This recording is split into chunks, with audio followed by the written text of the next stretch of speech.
আসসালামু আলাইকুম ওয়া রাহমাতুল্লাহি ওয়া বারাকাতুহু। আলহামদুলিল্লাহি ওয়াহদা ওয়াসসালাতু ওয়াসসালামু আলা মান লা নাবিয়্যা বা'দা। আউযু বিল্লাহি মিনাশ শাইতানির রাজিম। বিসমিল্লাহির রহমানির রহিম। ওয়া কুল জাআল হক ওয়া জাহাকাল বাতিল ইন্নাল বাতিলা কানা যাহুকা।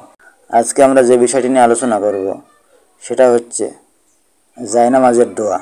এটাকে জায়নামাজের দোয়া কেন বলে সেটা আমি জানি না।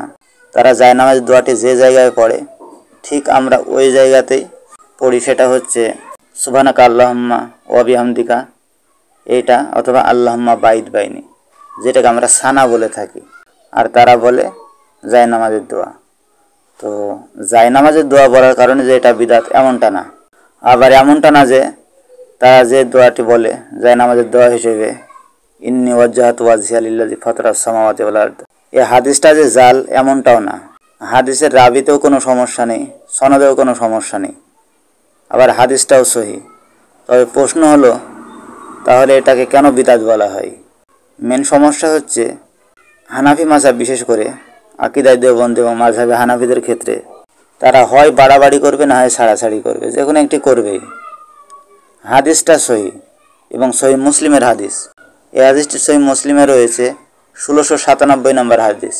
ঠিক অপর দিকে হাদিসটি বুলুগুল মারামেও রয়েছে, হাদিস নাম্বার 270। তো ওই হাদিসটার সনদ ঠিক আছে, রাবিও ঠিক আছে, কোনো সমস্যা নেই। তবে প্রশ্ন হলো কেন হাদিসটা জয়ীফ হলো বা জাল হলো? সেটা হচ্ছে এই দোয়াটি রয়েছে ওয়াজ্জাহাতু ওয়াজহিয়া লিল্লাযী ফাতারাস সামাওয়াতি ওয়াল আরদ, অর্থাৎ ওয়াজ্জাহাতু ওয়াজহিয়া থেকে শুরু হয়েছে, কিন্তু তারা যখন পড়ে তখন তারা ইন্নী ওয়াজ্জাহাতু বলে, অর্থাৎ এই দোয়াটির প্রথমে ইন্নী শব্দটি যোগ করার কারণে হাদিসটা হয়ে গেছে দুর্বল বা জাল হাদিস। সবই ঠিক আছে, হাদিস ঠিক আছে সহি, রাবিতেও কোনো সমস্যা নেই, সনদেও কোনো সমস্যা নেই। সমস্যা হলো দোয়াটি পড়ার আগে তারা ইন্নী শব্দটি যোগ করেছে।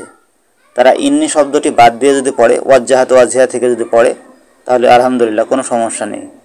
আল্লাহ যেন আমাদেরকে সঠিকটা বুঝে সহি হাদিসের প্রতি আমল করার তৌফিক দান করেন, আমিন। জি, শুকরিয়া, জাযাকাল্লাহু খায়রান, বারাকাল্লাহু ফিকুম। ধৈর্য ধরে ভিডিওটি দেখার জন্য। আল্লাহ যেন আপনাদের ভালো রাখেন, সুস্থ রাখেন। আসসালামু আলাইকুম ওয়া রাহমাতুল্লাহি ওয়া বারাকাতুহু।